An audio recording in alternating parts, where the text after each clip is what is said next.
شروع اللہ کا نام لے کر جو بڑا مہربان نہایت رحم والا ہے۔ یہ کتاب ایسی ہے کہ اس میں کوئی شک نہیں، یہ ہدایت ہے ان ڈر رکھنے والوں کے لیے جو بن دیکھی چیزوں پر ایمان لاتے ہیں اور نماز قائم کرتے ہیں، اور جو کچھ ہم نے انہیں دیا اس میں سے اللہ کی خوشنودی کے کاموں میں خرچ کرتے ہیں۔ اور اگر تم اس قرآن کے بارے میں ذرا برابر بھی شک میں ہو جو ہم نے اپنے بندے محمد صلی اللہ علیہ وآلہ وسلم پر اتارا ہے، تو اس جیسی کوئی ایک صورت ہی بنا لاؤ، اور اگر تم سچے ہو تو اللہ کے سوا اپنے تمام مددگاروں کو بھی بلا لو۔ پھر بھی اگر تم یہ کام نہ کر سکو اور یقیناً کبھی نہیں کر سکو گے تو ڈرو اس آگ سے جس کا ایندھن انسان اور پتھر ہوں گے، وہ کافروں کے لیے تیار کی گئی ہے۔ اللہ وہ ہے جس کے سوا کوئی معبود نہیں، جو ہمیشہ زندہ ہے، جو پوری کائنات سنبھالے ہوئے ہے۔ اس نے تم پر وہ کتاب نازل کی ہے جو حق پر مشتمل ہے، جو اپنے سے پہلی کتابوں کی تصدیق کرتی ہے، اور اسی نے تورات اور انجیل اتاری جو اس سے پہلے لوگوں کے لیے مجسم ہدایت بن کر آئی تھیں، اور اس نے حق و باطل کو پرکھنے کا معیار نازل کیا۔ بے شک جن لوگوں نے اللہ کی آیتوں کا انکار کیا ہے ان کے لیے سخت عذاب ہے، اور اللہ زبردست اقتدار کا مالک اور برائی کا بدلہ دینے والا ہے۔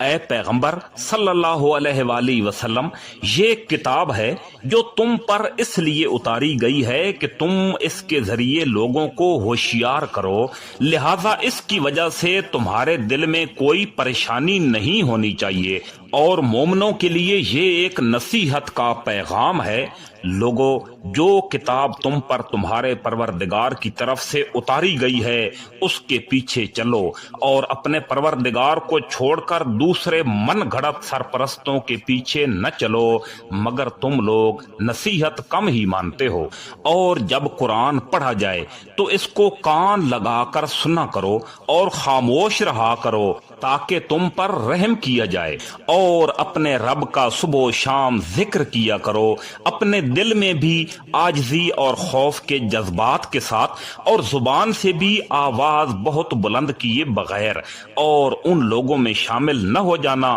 جو غفلت میں پڑے ہوئے ہیں۔ ہم نے اس کو ایسا قرآن بنا کر اتارا ہے جو عربی زبان میں ہے تاکہ تم سمجھ سکو۔ اے پیغمبر صلی اللہ علیہ وآلہ وسلم، یہ ایک کتاب ہے جو ہم نے تم پر نازل کی ہے تاکہ تم لوگوں کو ان کے پروردگار کے حکم سے اندھیروں سے نکال کر روشنی میں لے آؤ، یعنی اس ذات کے راستے کی طرف جس کا اقتدار سب پر غالب ہے اور جو ہر تعریف کا مستحق ہے۔ یہ تمام لوگوں کے لیے ایک پیغام ہے اور اس لیے دیا جا رہا ہے تاکہ انہیں اس کے ذریعے خبردار کیا جائے، اور تاکہ وہ جان لیں کہ معبود برحق بس ایک ہی ہے، اور تاکہ سمجھ رکھنے والے نصیحت حاصل کر سکیں۔ حقیقت یہ ہے کہ یہ قرآن وہ راستہ دکھاتا ہے جو سب سے زیادہ سیدھا ہے، اور جو لوگ اس پر ایمان لا کر نیک عمل کرتے ہیں انہیں خوشخبری دیتا ہے کہ ان کے لیے بڑا اجر ہے، اور یہ بتاتا ہے کہ جو لوگ آخرت پر ایمان نہیں رکھتے ان کے لیے ہم نے ایک دردناک عذاب تیار کر رکھا ہے۔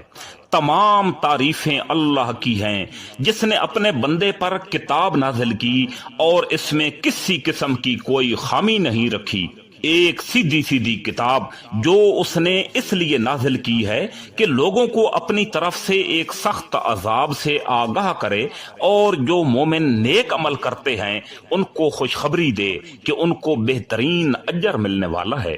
چنانچہ اے پیغمبر صلی اللہ علیہ وآلہ وسلم، ہم نے اس قرآن کو تمہاری زبان میں آسان بنا دیا ہے تاکہ تم اس کے ذریعے متقی لوگوں کو خوشخبری دو، اور اسی کے ذریعے ان لوگوں کو ڈراؤ جو ضد کی وجہ سے جھگڑے پر آمادہ ہیں۔ ہم نے تم پر قرآن اس لیے نازل نہیں کیا کہ تم تکلیف میں مبتلا ہو جاؤ، البتہ یہ اس شخص کے لیے ایک نصیحت ہے جو ڈرتا ہو۔ اس سے اس ذات کی طرف سے تھوڑا تھوڑا کر کے نازل کیا جا رہا ہے جس نے زمین اور اونچے اونچے آسمان پیدا کیے ہیں۔ کہہ دو کہ مجھ پر تو یہی وحی آتی ہے کہ تمہارا خدا بس ایک ہی خدا ہے، تو کیا تم اطاعت قبول کرتے ہو؟ پھر بھی اگر یہ لوگ منہ موڑیں تو کہہ دو کہ میں نے تمہیں علل اعلان خبردار کر دیا ہے، اور مجھے یہ معلوم نہیں کہ جس سزا کا تم سے وعدہ کیا جا رہا ہے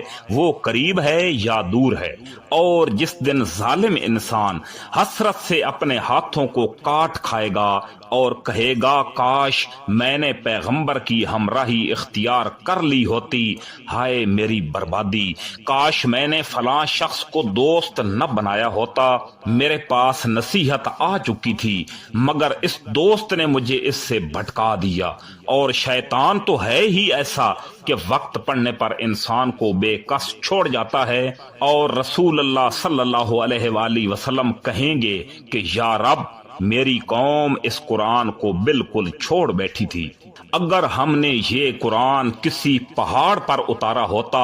تو تم اسے دیکھتے کہ وہ اللہ کے رعب سے جھکا جا رہا ہے اور پھٹتا جا رہا ہے۔ اور ہم یہ مثالیں لوگوں کے سامنے اس لیے بیان کرتے ہیں تاکہ وہ غور و فکر سے کام لیں، اور جو کلام میں نے نازل کیا ہے اس پر ایمان لاؤ، جبکہ وہ اس کتاب یعنی تورات کی تصدیق بھی کر رہا ہے جو تمہارے پاس ہے، اور تم ہی سب سے پہلے اس کے منکر نہ بن جاؤ، اور میری آیتوں کو معمولی سی قیمت لے کر نہ بیچو، اور کسی اور کے بجائے صرف میرا خوف دل میں رکھو۔ لہذا تباہی ہے ان لوگوں کی جو اپنے ہاتھوں سے کتاب لکھتے ہیں پھر لوگوں سے کہتے ہیں کہ یہ اللہ کی طرف سے ہے تاکہ اس کے ذریعے تھوڑی سی آمدنی کما لیں۔ پس تباہی ہے ان لوگوں پر اس تحریر کی وجہ سے جو ان کے ہاتھوں نے لکھی ہے، اور تباہی ہے ان پر اس آمدنی کی وجہ سے جو وہ کماتے ہیں۔ اور بے شک ہم نے آپ پر ایسی آیتیں اتاری ہیں جو حق کو آشکارا کرنے والی ہیں، اور ان کا انکار وہی لوگ کرتے ہیں جو نافرمان ہیں۔ اور حق وہی ہے جو تمہارے پروردگار کی طرف سے آ چکا ہے، لہذا شک کرنے والوں میں ہرگز شامل نہ ہو جانا۔ حقیقت یہ ہے کہ جو لوگ اللہ کی نازل کی ہوئی کتاب کو چھپاتے ہیں اور اس کے بدلے تھوڑی سی قیمت وصول کر لیتے ہیں، وہ اپنے پیٹ میں آگ کے سوا کچھ نہیں بھر رہے۔ قیامت کے دن اللہ ان سے کلام بھی نہیں کرے گا اور نہ ان کو پاک کرے گا، اور ان کے لیے دردناک عذاب ہے۔ یا رب مجھے بھی نماز قائم کرنے والا بنا دیجئے، اور میری اولاد میں سے بھی ایسے لوگ پیدا فرمائیے جو نماز کے پابند ہوں۔ اے ہمارے پروردگار میری دعا کو قبول فرمائیے۔